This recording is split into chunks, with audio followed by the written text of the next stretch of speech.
नमस्कार दोस्तों, हिंदी भाषा ज्ञान चैनल में आपका स्वागत है। आज हम करेंगे कक्षा 10वीं का पाठ 2 राम लक्ष्मण परशुराम संवाद का व्याख्या। राम लक्ष्मण परशुराम संवाद गोस्वामी तुलसीदास जी द्वारा रचित है। गोस्वामी तुलसीदास जी के बारे में देख लीजिए। हिंदी साहित्य में भक्ति काल के महान कवि थे। इनका जन्म 1511 ईस्वी कासगंज उत्तर प्रदेश में माना जाता है और इनका देहांत 1623 ईस्वी में हुआ। इनकी प्रमुख रचनाएं रामचरितमानस, विनय पत्रिका, दोहावली, कवितावली, हनुमान चालीसा, वैराग्य संदीपनी, जानकी मंगल, पार्वती मंगल इत्यादि। सबसे ज़्यादा विख्यात प्रख्यात रामचरितमानस।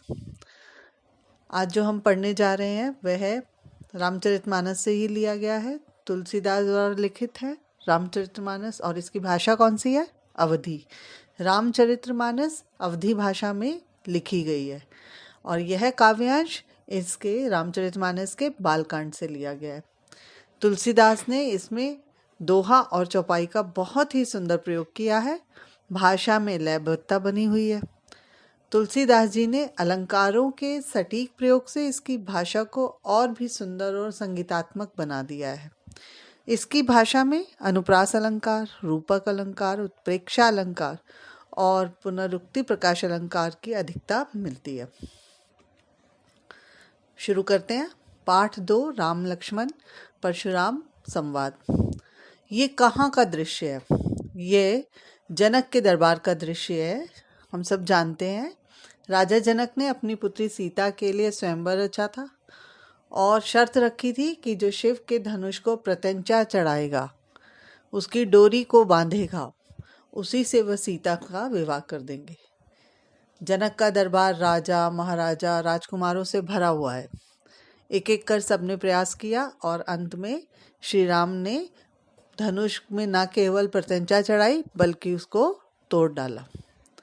और जब धनुष टूटा तो ऐसी आवाज़ हुई कि जिससे परशुराम जी को पता चला कि ये तो शिव जी का धनुष टूटा है और वो क्रोध में उसी स्थान पर पहुंच गए।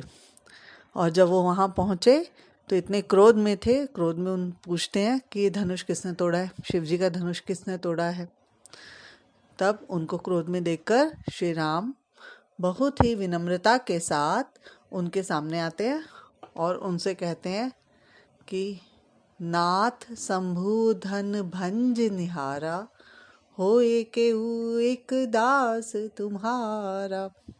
हे नाथ, शंभु धनु शिव के धनुष को तोड़ने वाला, भंज निहारा भंज करने वाला।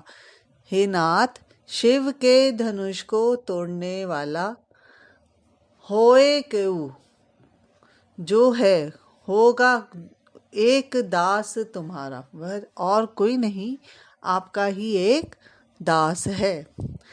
आयसु कहा कही किन मोही, आज्ञा दीजिए, आज्ञा कहिए। उससे आपको जो कहना है, उसको जो आज्ञा देनी है वह आप मुझसे कहिए। कहिए किन मोही, मुझे कहिए। सुन रिसाई, उनका क्रोध और बढ़ गया। सुना उन्होंने, उनकी बात सुनी, उनका गुस्सा और बढ़ गया। रिसाई मतलब गुस्से का बढ़ना।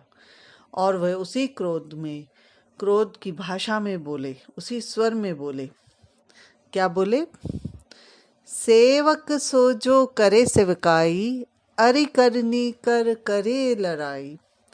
सेवक वह होता है जो सेवा करे। शिव धनुष को तोड़कर अरि करनी, अरि मतलब शत्रुता कर ली है उसने और उस शत्रु के साथ करिए लड़ाई। मुझे अब लड़ाई करनी चाहिए। सेवक सो जो करे सेवकाई, अरि करनी कर करे लड़ाई। सेवक वह होता है जो सेवा करे। शिव धनुष को तोड़कर उसने शत्रुता का काम किया है, उसे तो लड़ाई करनी चाहिए। सुनो राम जहि शिव धनुष तोड़ा। आगे क्या बोलते हैं परशुराम? हे राम सुनो, जहि शिव धनु तोड़ा, शिव का धनुष जिसने भी तोड़ा है। सहस्र बाहु सम सौर पिमोरा, वह सहस्र बाहु के समान, रिपु मतलब शत्रु, मेरा शत्रु है। आगे बढ़ते हैं। सो बिल गाव बिहाय समाजा, सो बिल गाव बिहाय समाजा, नात मारे जाई सब राजा। हे राम सुनो, जिसने में शिव जी का धनुष तोड़ा है, सो बिलगाव, बिलगाव मतलब अलग होना, वह अलग हो जाए। बिहाई समाजा, पूरे, बिहाई मतलब पूरे समाज से, जो यहाँ राजा महाराजा और राजकुमारों का समाज है उसको बिहाय छोड़ दो और अलग हो जाओ। नाते मारे जाई सब राजा, नहीं तो सारे राजा मारे जाएंगे। सुन मुनि बचन लखन मुस्काने, बोले पर सुधर ही अवमाने। लखन जी सब सुन रहे थे, उनको मुनि जी को गुस्से में, क्रोध में, इस वाणी में बोलते देख लखन उठे, मुस्कुराते हुए बोले। क्या बोले? परशुराम जी से परशुधर ही, परशुराम, परशु रखते थे वो, उनका परसा उनका हथियार था, इसलिए उन्हें परशुराम भी कहा जाता है। और बड़ी अवमानना करते हुए बोले, उनकी भाषा जो थी अपमान भरी हुई थी। परशुराम जी के वचन सुनकर लक्ष्मण जी मुस्कुराए और उनकी अवमानना करते हुए बोले। क्या? बहुधनु ही तोरी लड़काई, कबू न सिरस के निगोसाई। बहु धनुई तोड़ी, बहुत धनुई तोड़ दी हमने। लड़काई, लड़काई मतलब जब हम लड़के थे, यानी बचपन में। कबू न सिरस, कभी ऐसा क्रोध, किन्हीं गोसाई, किसी ने भी हम पर नहीं किया। हमने तो बचपन में बहुत धनुष तोड़ दिए, फिर कभी हमें इतना क्रोध कभी किसी ने नहीं किया। अब देखिए यहाँ पर लक्ष्मण जो हैं शिव जी के धनुष को मामूली सा एक धनुष बता रहे हैं कि जिस तरह से हमने बचपन में बहुत सारे धनुष तोड़ डाले, ऐसा ही ये भी तोड़ दिया, इसमें कौन बड़ी बात हो गई। अब वो है शिव जी का धनुष, और परशुराम शिव जी के महान, शिव जी उनके आराध्य हैं, तो उन्हें और गुस्सा आ जाता है। एहि धनु पर ममता के ही हेतु, सुन रिसाई कह भृगुकुल केतु। इस धनुष पर ममता कैसी, इसी धनुष से आपको किस कारण इतना प्रेम है। अब ये सुनकर और क्रोध आ गया। सुन कर रिसाई कह भृगुकुल को तू केतु, भृगुकुल के केतु, भृगुकुल के पताका, भृगुकुल की ध्वजा, यानी अपने कुल के नाम को बड़ा करने वाले भृगुकुल के बहुत ही सम्मानित व्यक्ति सुनकर क्या बोले, क्रोधित हो गए। परशुराम क्रोधित होकर क्या बोले, देखिए। रे नृप बालक काल बस, बोलत तोह न संभार, धनुई समुद्र प्रारी धनु, बिदत सकल संसार।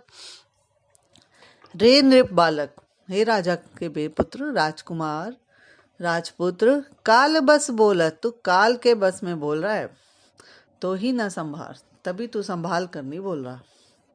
हे नृप बालक, तू काल के वश में बोल रहा है, तभी तू संभाल कर नहीं बोल पा रहा। धनुई समुद्र प्रारी धनु, धनुई या सामान्य धनुई जो है उनके समान तो त्रिपुरारी के धनुष को कह रहे। त्रिपुरारी हम शिव जी का दूसरा नाम है। त्रिपुरारी के धनुष को तू सामान्य धनु के समान समझ रहा है। ये सारी दुनिया जानती है, विदित सकल संसार, सारा संसार जानता है कि यह धनुष कोई साधारण धनुष नहीं है, बल्कि शिव जी का धनुष है, और इसे तू साधारण धनुष बता रहा है। ये हमारे पहले पद्य की व्याख्या है। आशा है आप सबको पसंद आई होगी। अगर आपको ये अच्छा लगे तो इसे शेयर कीजिए, लाइक कीजिए और दूसरों के साथ भी शेयर कीजिए। इसको वीडियो को ख़त्म करने से पहले मैं 2 प्रश्न आपसे पूछूंगी कि यह राम लक्ष्मण परशुराम संवाद का ये जो पद्य हैं ये कौन से कांड से लिए गए हैं, और दूसरा तुलसीदास जी की और रचनाएं कौन सी है। नमस्कार।